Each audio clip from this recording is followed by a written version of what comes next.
Pernah nggak sih kalian lihat sebuah peta dan langsung klik paham isinya? Atau sebaliknya, pernah juga kan lihat peta yang bikin pusing, berantakan banget, dan malah jadi bingung?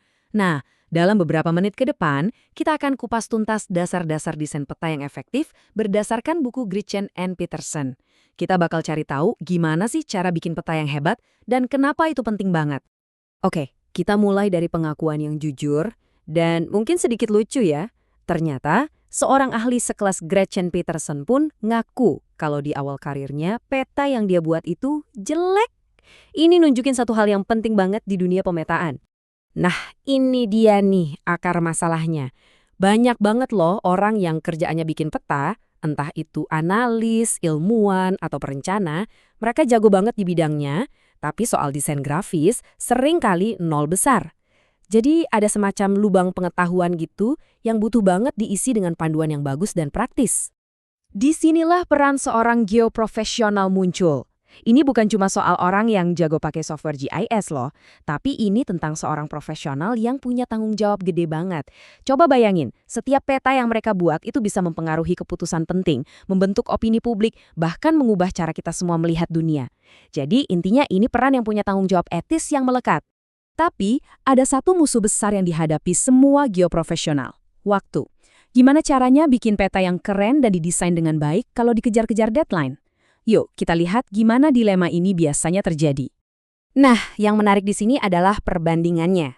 Kelihatannya kan, bikin peta buru-buru itu hemat waktu ya? Ternyata, salah besar. Justru peta yang dibikin asal-asalan seringkali harus dirombak total, yang ujung-ujungnya malah makan waktu lebih banyak.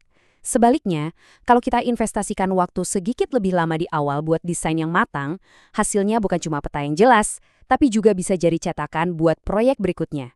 Nah, itu baru namanya efisien. Dan ini nyambung banget ke poin berikutnya. Di dunia kartografi, cantik itu bukan cuma buat hiasan. Desain yang bagus, pemilihan warna yang pas, tata letak yang rapi, tulisan yang gampang dibaca, itu semua secara langsung bikin otak kita lebih gampang mencerna informasi. Jadi bisa dibilang peta yang cantik itu sebenarnya peta yang kerjanya lebih efisien. Estetika itu punya fungsi. Terus gimana caranya kita tahu desain kita udah berfungsi dengan baik?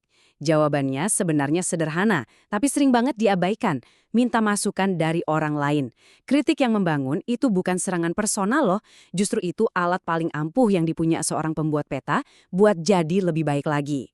Prosesnya juga nggak ribet kok sebenarnya. Kita bikin draft, terus kumpulin keberanian, tunjukin ke orang lain. Tanyanya bukan, bagus nggak? Tapi, ini masuk akal nggak? Kamu ngerti nggak apa yang mau disampaikan? Kuncinya adalah dengerin baik-baik, jangan langsung defensif. Percaya deh, sepasang mata yang fresh itu bisa nemuin hal-hal yang kita sendiri nggak sadar. Ini mengubah kritik dari sesuatu yang menakutkan, jadi bagian penting dari proses kerja. Oke, sekarang kita geser sedikit ke gambaran yang lebih luas ya. Soalnya, membuat peta itu bukan cuma urusan teknis dan desain doang. Ini soal dampak di dunia nyata, dan juga soal etika. Aturan nomor 1 kalau mau bikin peta yang bertanggung jawab, selalu pikirkan siapa yang akan melihat peta itu. Peta ini buat para ahli yang paham istilah teknis, atau buat masyarakat umum. Tujuannya buat pengambilan keputusan cepat, atau buat analisis data yang mendalam. Jawaban dari pertanyaan-pertanyaan ini akan menentukan setiap pilihan desain yang kita ambil. Ini dia pertanyaan yang wajib ditanyakan oleh setiap geoprofesional pada dirinya sendiri. Peta itu punya wibawa. Orang cenderung langsung percaya sama apa yang mereka lihat di peta. Nah, karena itulah tanggung jawab si pembuat peta jadi besar banget untuk menyajikan informasi sejujur dan seakurat mungkin. Dan ternyata ada banyak banget jebakan etis yang bisa bikin peta kita menyesatkan, baik itu disengaja maupun enggak.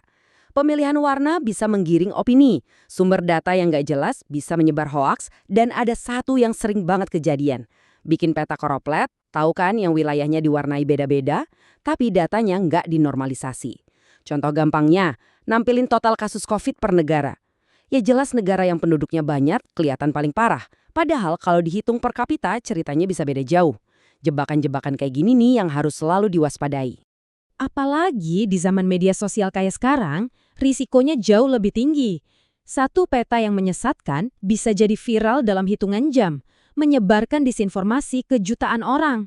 Makanya, tanggung jawab untuk teliti, Transparan soal sumber data dan selalu waspada sama potensi salah tafsir itu jadi krusial banget.